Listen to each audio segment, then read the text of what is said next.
Bottom line, is there enough evidence to show that Hunter Biden and Biden family business dealings with countries like China and Romania, maybe Ukraine, and the money exchange, that it was in exchange for U.S. policy decisions related to those countries?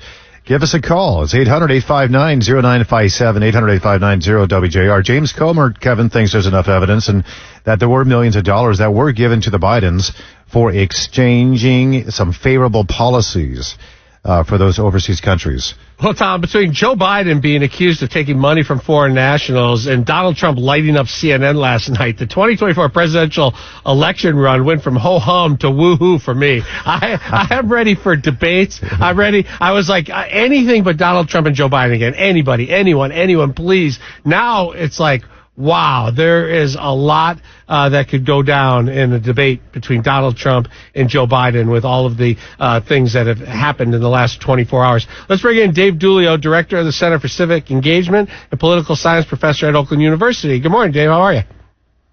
Well, guys, good morning. Appreciate you being here. Looking at this Comer investigation of the Biden family, it looks like this might just be the first of many allegations to come as documents keep coming in, subpoenas keep going out. From what you saw from the press conference yesterday, do you think this is political trouble for Joe Biden for sure, maybe, or ho-hum? Well, it certainly seems like there's a lot of smoke.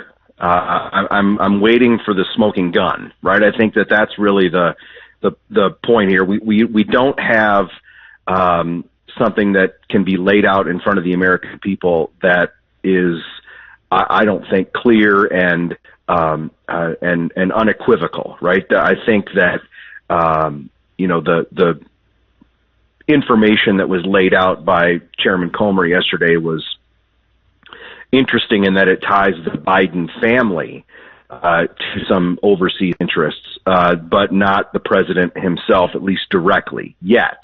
So I think we're gonna, and I think you're right. We're just gonna see more and more. Rarely do these things, either intentionally or unintentionally, provide everything the first time around, right? I think you'll see a bit of a drip over the next few months. You know, just watching the news the last 48 hours, we have this George Santos thing going where he's charged. We have Donald Trump is convicted for libel, sexual assault. You have Joe Biden allegedly connected to all these financial things. Are we just in the public like it doesn't matter anymore? Like, there is nothing you can do to be kicked out of running for office, or there's nothing that you can do where we're going to say, sorry, you're unelectable? Well, I think we are in strange times. That is for sure. And, you mentioned Santos. I think the House is going to take a strong look at the charges, and, he might be facing expulsion, certainly if he is convicted, but that'll take a while. Speaker McCarthy's in a tough spot, right? Because he needs to, I would imagine, say that Santos is innocent until proven guilty, and he also needs Santos's vote in a very closely divided chamber. We've seen President Trump, as you mentioned, face legal problems. He's clearly the Republican front runner for 2024, and President Biden has got some legal troubles himself, including over unclassified or classified documents at his home and other places, and as well as this stuff about money from overseas. It is unlike anything I've ever seen, and I guess just buckle up for 17 more months, because it's going to be more of the same. If there's never a direct connection made to your earlier point about Joe Biden being connected directly to some of these transactions, some of this $10 million that was paid by these foreign nationals, these companies in Ukraine and Romania and China, directly to the who was a vice president at the time this occurred, but it did go to the family of Joe Biden. Is there enough political fallout there, do you think?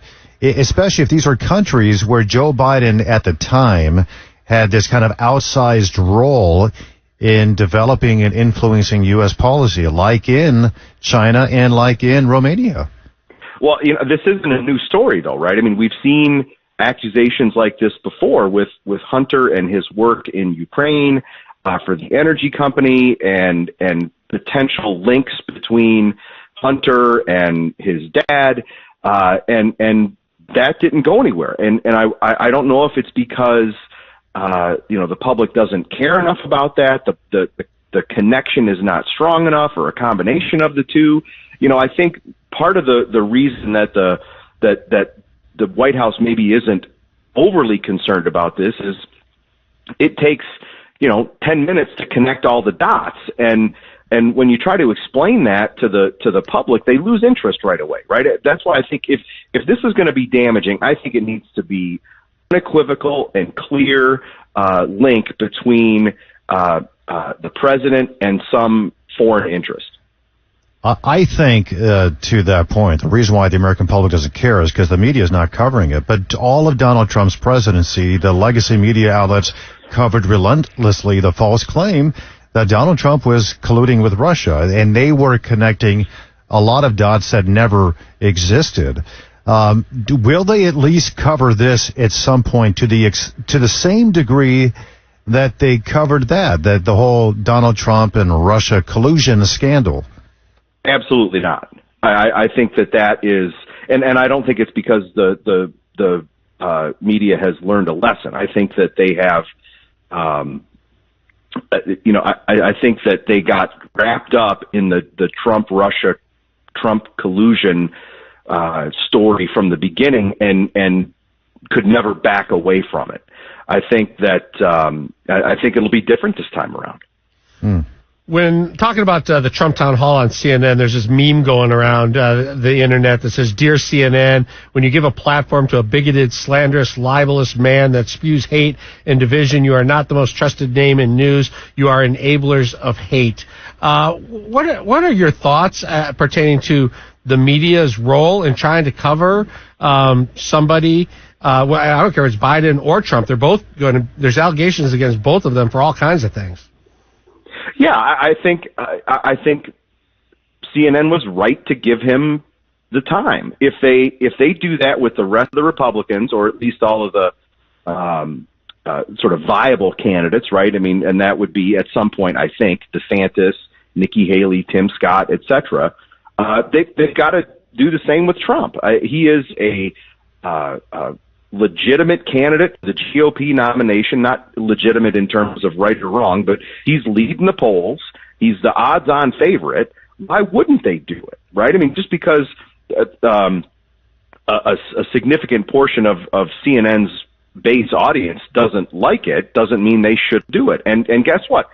It worked for CNN. Everybody's talking about them today, right? They probably had great ratings for that last night, which is what, as you guys know more than anybody, right? Yeah. That it's a ratings game, right? I mean, and you got to get the viewers or listeners. Yeah, you could have watched something from three years ago, and it would have been the same thing. It would have been talking about all these same issues that Caitlin Collins brought up last night with Donald Trump. Always appreciate your perspective. Dave Dulio, director of the Center for Civic Engagement and political science professor at Oakland University. Thanks, Dave. Appreciate it. Thank you, guys. Have a good day. You too. I'd love to know what you think about this. We will take your calls and get your text messages next at 800-859-09.